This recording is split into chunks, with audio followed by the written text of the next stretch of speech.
Assalamu alaikum. Wa alaikum assalam wa rahmatullahi wa barakatuh. My name is Sadiq.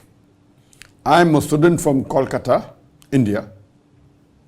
My question is, I invested money on a halal company's shares 3 months earlier.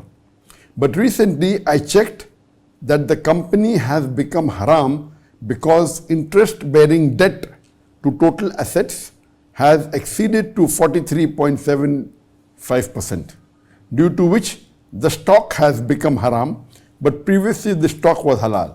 What should I do?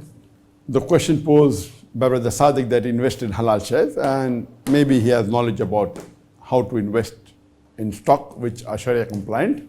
And when he invested and when he bought these shares 3 months earlier, these shares were halal, but now when he checked up, he came to know that the interest-bearing ratio or the debt ratio has increased to more than 43.75%.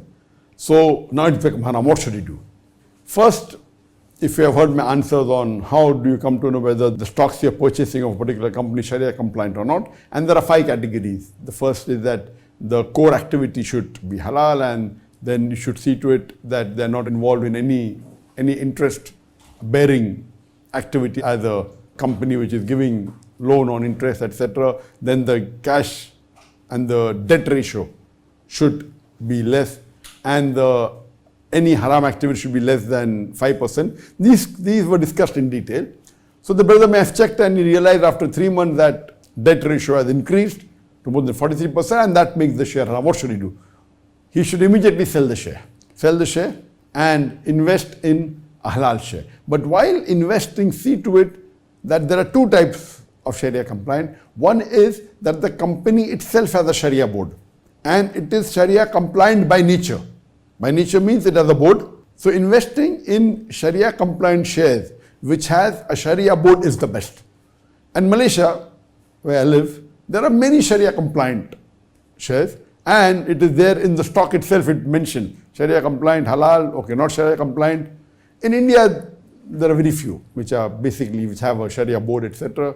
Hardly any. But even if it doesn't have a Sharia board, it can be Sharia compliant by nature, because it may not be a debt company, it may not be taking loans, the core activity may not be haram, it may be dealing with maybe pharmaceuticals. So by nature it can be. So some companies by nature, if they don't have a Sharia board also, it can remain halal, but some company can keep on changing, like the one you said. You invest in a company and that company has got involved into debt. So in this you have to keep on monitoring. But the best is to invest in shares invest in companies which have a Sharia board. The second best would be by nature if it's Sharia compliant. You know that the company will not involve in taking loans from the bank, and by nature it is such a company, it is a strong company, it's a big company, and it's involved in products which are halal.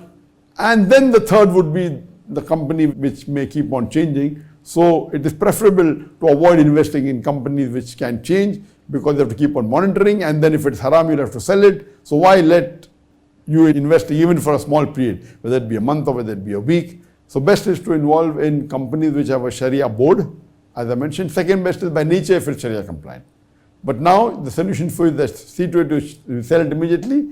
If you want to continue investing in Sharia compliant shares, see to it that you invest in a company which has a Sharia board, or by nature it is Sharia compliant.